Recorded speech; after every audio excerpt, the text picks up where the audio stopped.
Hi hello നമസ്കാരം, welcome back to my channel. ഇനി ഞാൻ വന്നിട്ടുള്ളത് ഒരു മധുരമുള്ള കട്ട്ലേറ്റിൻ്റെ റെസിപ്പി ആയിട്ടാണ്.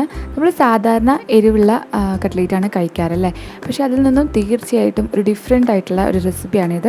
അപ്പോൾ നമുക്ക് പെട്ടെന്ന് ഇതെങ്ങനെ ഉണ്ടാക്കിയെടുക്കുന്നതെന്ന് നോക്കാം. നേന്ത്രപ്പഴം ഉപയോഗിച്ചിട്ടാണ് നമ്മളിതിപ്പോൾ ഉണ്ടാക്കിയെടുക്കുന്നത്. അതിനായിട്ട് ഞാനിവിടെ 4 പഴം എടുത്തിട്ടുണ്ട് കേട്ടോ. ആദ്യം തന്നെ നമുക്ക് ഈ പഴം ഒന്ന് വാട്ടിയെടുക്കണം. അതിനായിട്ടൊരു ചട്ടി ചൂടാക്കുക.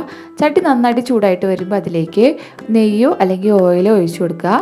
ഞാനിപ്പോൾ ഇവിടെ നെയ്യാണ് ചേർത്ത് കൊടുക്കുന്നത്. നെയ്യ് നന്നായിട്ട് ചൂടായിട്ട് വന്നിട്ടുണ്ട്. ഇനി നമുക്കിത് ഇതുപോലെ ചെറുതായിട്ട് അരിഞ്ഞു വെച്ചിട്ടുള്ള പഴം ചേർത്ത് കൊടുക്കാം. എന്നിട്ട് നന്നായിട്ടൊന്ന് മിക്സ് ചെയ്യാം.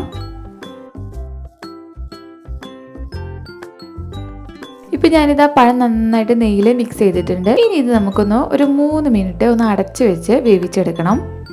അപ്പോൾ ഇതാ 3 മിനിറ്റ് കഴിഞ്ഞപ്പോൾ തുറന്ന് നോക്കിയപ്പോൾ നമ്മുടെ പഴം കറക്റ്റ് വെന്ത് കിട്ടിയിട്ടുണ്ട്. ഇനി നമുക്കിതിലേക്ക് ഇതുപോലെ ചിരകി വെച്ചിട്ടുള്ള ഒരു കപ്പ് തേങ്ങ ചേർത്ത് കൊടുക്കാം. ഇനി ഇതിലേക്ക് ഇതുപോലെ ക്രഷ് ചെയ്തിട്ടുള്ള ഏലക്കായ ചേർത്ത് കൊടുക്കാം. ഞാനിവിടെ 4 ഏലക്കായാണ് കേട്ടോ എടുത്തിട്ടുള്ളത്. ഇനി ഇതിലേക്ക് ഞാൻ പഞ്ചസാര ചേർത്ത് കൊടുക്കുകയാണ്. ഞാനിവിടെ ഒരു 1/2 കപ്പോളം പഞ്ചസാര ചേർത്ത് കൊടുക്കുന്നുണ്ട്. നിങ്ങളുടെ മധുരത്തിനനുസരിച്ച് ചേർത്ത് കൊടുക്കാവുന്നതാണ്. ഇനി നമുക്കിനി ഇത് നന്നായിട്ടൊന്ന് മിക്സ് ചെയ്തെടുക്കാം. അപ്പോൾ ഇതാ തേങ്ങയും പഞ്ചസാരയും പഴം എല്ലാം നന്നായിട്ട് മിക്സ് ചെയ്തെടുത്തിട്ടുണ്ട്. ഇനി ഇത് ചൂടാറിയതിനു ശേഷം ഒരു പാത്രത്തിലേക്ക് മാറ്റാം. ഇനി നമുക്ക് നമ്മൾ ഈ തയ്യാറാക്കി വെച്ചിരിക്കുന്ന പഴത്തിൻ്റെ മിക്സ് ഒരു കട്ട്ലേറ്റിൻ്റെ കോട്ട് ചെയ്തെടുക്കണം.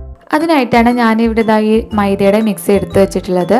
ഇത് 2 ടീസ്പൂൺ മൈദയിലേക്ക് ആവശ്യത്തിന് വെള്ളം ഒഴിച്ചിട്ടുള്ള ഒരു സ്മൂത്ത് മിക്സാണ്. അപ്പോൾ ആദ്യം തന്നെ നമുക്ക് ഈ പഴം ഒന്ന് നമുക്ക് ഇഷ്ടമുള്ള ഷേപ്പിൽ ഒന്ന് ചെയ്തെടുക്കാം. ഞാനിവിടെ റൗണ്ട് ഷേപ്പാണ് ചെയ്തെടുക്കുന്നത്.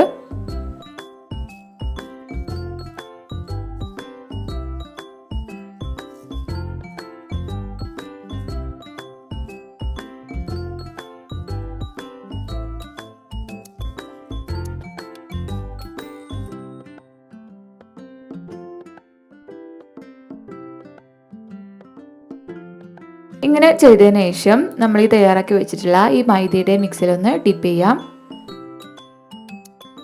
അതിനുശേഷം ഇവിടെ ബ്രെഡിൻ്റെ പൗഡർ ഞാൻ എടുത്ത് വെച്ചിട്ടുണ്ട്. അതിലൊന്ന് ഡിപ്പ് ചെയ്തെടുക്കാം. നിങ്ങൾക്ക് ഇതിന് പകരം റസ്കിൻ്റെ പൗഡർ വേണമെങ്കിലും യൂസ് ചെയ്യാവുന്നതാണ്.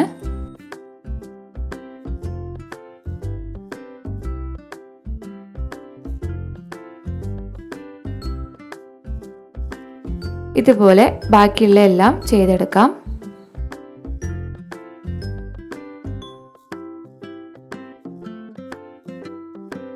ഇനി ഇത് നമുക്ക് ഫ്രൈ ചെയ്തെടുക്കണം. അതിനായിട്ട് ഒരു പാൻ ചൂടാക്കിയിട്ട് അതിൽ ഓയിൽ ചൂടാക്കിയെടുക്കുക.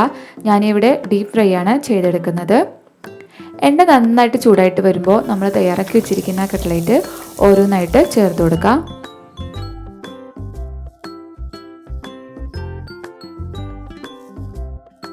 ഒരു സൈഡ് ഗോൾഡൻ കളറായി കഴിയുമ്പോൾ നമുക്കിതുപോലെ ഒന്ന് ഫ്ലിപ്പ് ചെയ്ത് കൊടുക്കാം.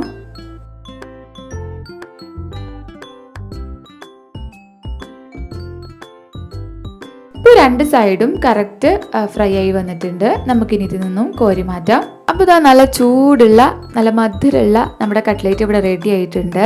വളരെ ഈസിയാണ് തയ്യാറാക്കാനായിട്ട്. പഴം ഇഷ്ടമില്ലാത്തവർക്ക് പോലും ഇത് എന്തായാലും ഇഷ്ടമാവും. അപ്പോൾ എന്തായാലും എല്ലാവരും ഒന്ന് ട്രൈ ചെയ്ത് നോക്കുക. എന്നിട്ട് നിങ്ങളുടെ അഭിപ്രായങ്ങളൊക്കെ തീർച്ചയായിട്ടും ഷെയർ ചെയ്യുക. നമ്മുടെ ചാനൽ സബ്സ്ക്രൈബ് ചെയ്യാൻ മറക്കല്ലേ.